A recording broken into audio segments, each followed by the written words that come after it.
He's a top Korean celebrity, even has bodyguards protecting him while swimming. But the moment he jumped into the pool, a janitor nearby secretly opened the bucket's bottom. Dozens of venomous snakes crawled into the pool. But just as he was about to leave, he suddenly spotted a snake stuck at the bottom. He looked around in fear, found the bodyguards hadn't noticed, quietly pushed the bucket toward the pool again. The last snake also crawled in. The celebrity still didn't know danger was approaching. The instant he lifted his head to breathe, suddenly let out a scream and tried to escape, but discovered he was surrounded by dozens of snakes. The bodyguards wanted to help, but stopped immediately after seeing the snakes, could only desperately paddle through the water, managed to swim to the edge on his own. But the venom had already started spreading inside him. The bodyguards quickly dialed emergency services. Unexpectedly just reached the entrance. An ambulance was already parked there. The bodyguards didn't think twice, directly placed him on the stretcher. Little did they know these were all fake medics. The fake doctor drew a vial of blood from him, then said they'd take him to the hospital. Just as they were about to leave,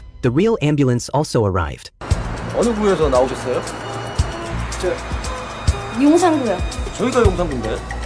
저기 뭔가 착오가 있으셨나 본데요.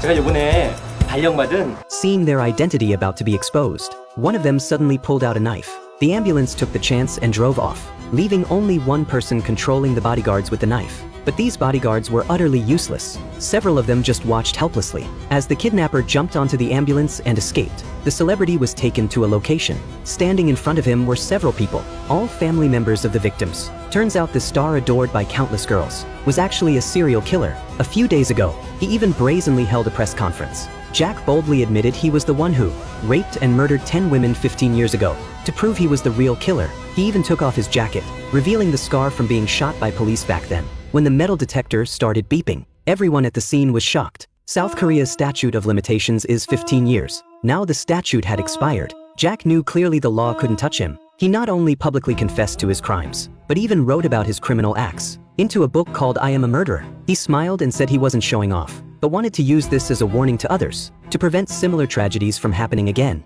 What's even more shocking was, once this book hit the market, it sold 3 million copies in just days. Pure profit reached billions of Korean won. He donated all this money to charity, instantly became a superstar. His fans didn't care at all he was a murderer, just thought he was handsome and talented. To boost his fame, he knelt in the rain at victims' doorsteps to apologize. This made even more fans sympathize with him. Before long, a man in his 50s walked out. Jack just blandly said sorry, but his face wore a smug smile.